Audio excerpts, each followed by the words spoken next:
The day my parents told me I'd have to sleep in the garage, it wasn't because we had a guest or a home emergency.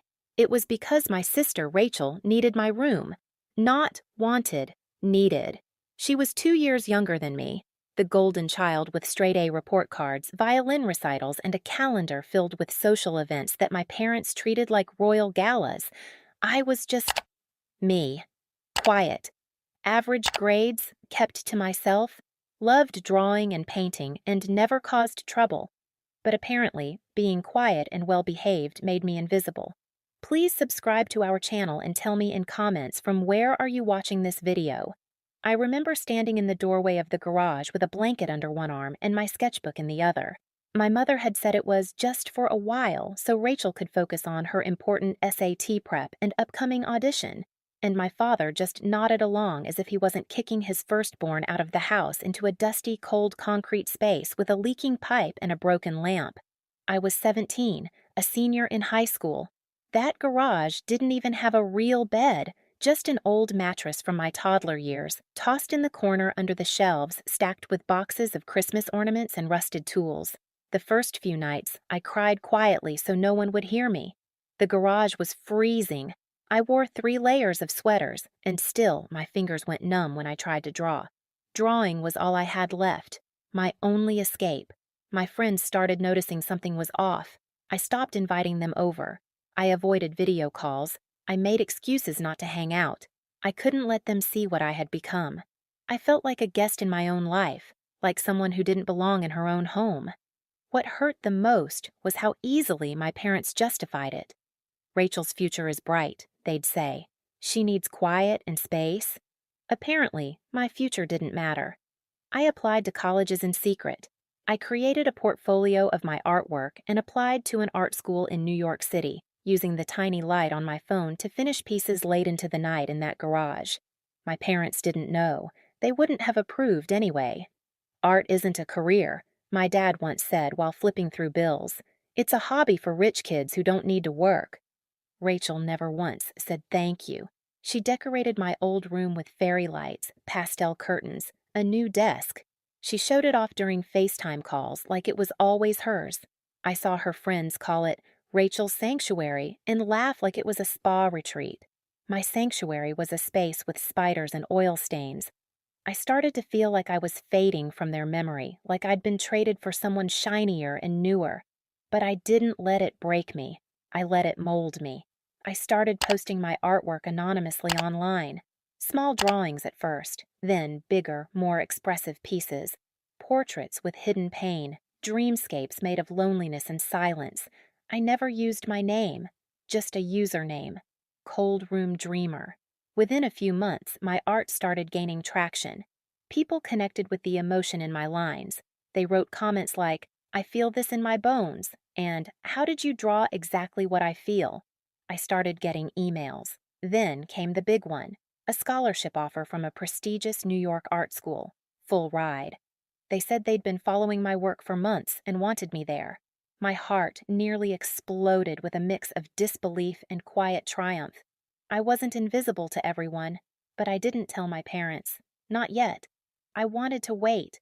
Then, one night, Rachel had a breakdown, stress from her prep school, a poor test score, something minor.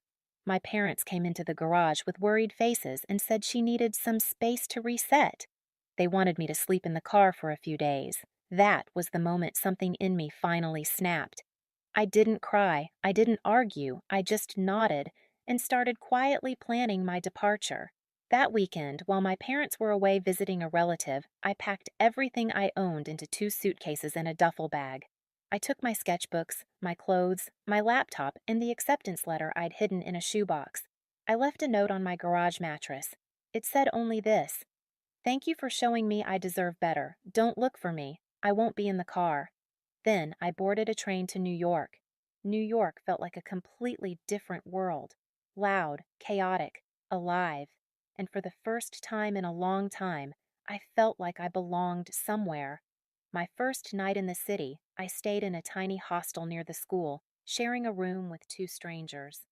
But even with the noise outside, the creaky bed, and the unfamiliar ceiling above me, I felt peace.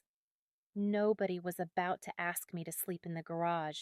No one was going to tell me I was taking up space someone else deserved. Art school was everything I had dreamed and more. My professors saw what my parents never had: potential, raw emotion, storytelling through color, pain, silence, and shade. I threw myself into my classes, into workshops and projects, staying up for days painting until I couldn't see straight. My hands were always covered in charcoal and ink. I was exhausted, broke, and for the first time in my life, fulfilled. By my second semester, I had landed a paid internship at a small gallery. They were fascinated with my work, especially the collection I titled Rooms Without Doors, inspired by nights in the garage. One of my pieces, a dark, haunting painting of a young girl staring out from behind a cracked wooden door, went viral after an influencer reposted it. Suddenly, people wanted to buy my art. I was getting interview requests, article features, and offers from galleries across the country. My name, my real name, started to appear in press releases. That's when the calls started. Voicemails from my mother, texts from my father, emails from Rachel. At first, they were subtle. "Hi, sweetie, we miss you. Just checking in. How's school?" Then they turned more concerned. "Where are you staying? You know you can come home any time." Then Rachel messaged me. "Mom and Dad are freaking out because people keep asking if you're the Nora Langley from Cold Room Dreamer. Did you really sell that garage painting for $18,000? Yes, I had. I ignored them for a while. I needed to. I wasn't ready to hear their voices, especially not dripping with guilt disguised as interest. But curiosity got the better of me. One night, after a long show opening at the gallery, I sat on my mattress in my tiny shared apartment and opened Rachel's Instagram. To my surprise, it was quiet. No violin videos, no study selfies. Her bio didn't mention her top-tier university anymore. I scrolled and scrolled until I saw a single vague post from weeks ago. "Taking a break from everything. Mental health comes first." I felt a mix of confusion and bitterness. I wasn't heartless. I didn't want Rachel to suffer. But it stung, knowing how different our treatment had been when I was struggling. I considered calling, but I didn't. Weeks later, I got a formal invitation in the mail. My parents were hosting an art gala. My art gala. They had apparently rented out a banquet hall in my hometown, invited local artists, media, even a few critics, and I was the guest of honor. They used my school bio, my portfolio, my press photos, all without my permission. The nerve of it burned through my chest. I didn't respond. Instead, I called my manager. Yes, by now I had one, and we crafted a plan. I bought a plane ticket. I showed up at the venue 30 minutes before the event began. My name was on the banners. My face was blown up on a poster behind the main stage. My parents were standing near the entrance in carefully chosen outfits, sipping wine and telling guests about how proud they were of their daughter. They didn't recognize me right away. I had changed. I was confident now, poised, dressed in sleek black, my hair in waves, eyes sharp. But when my father's gaze lingered on me just a moment too long, his face froze. "Mom, Dad," I said, nodding. They blinked. "Nora?" My mother gasped, breath caught in her throat. I walked straight up to the microphone at the front of the room. The event hadn't started yet, but people turned. The crowd grew quiet. "Hi," I said into the mic. "I'm Nora Langley, and I'm here to set the record straight." I took a deep breath and told my story. I spoke of the garage, the freezing nights, the tears they never noticed, the isolation, the betrayal. I told them how that cold, forgotten space became the birthplace of my art, and that while I owed my career to that pain, I owed nothing to the people who caused it. I told them the truth. I didn't approve this event. I wasn't invited. I had flown in on my own dime to stop them from using my story for applause they never earned. The silence that followed was deafening. I looked my parents in the eye. "You didn't believe in me when I was right in front of you. Now you want to celebrate me because the world does. I'm not your trophy. I'm not your redemption story. I am my story." And I walked out. That night, I held my own live stream art exhibit from a small pop-up gallery I rented downtown. Thousands joined virtually. I sold every piece.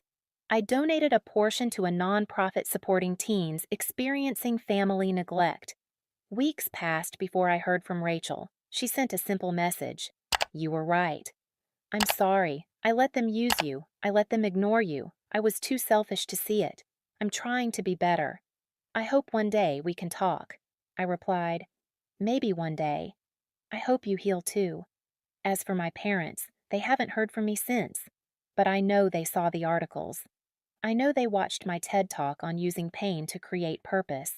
I know they regret it. Because the girl they pushed into a garage built herself a home out of fire, paint, and purpose. And she never looked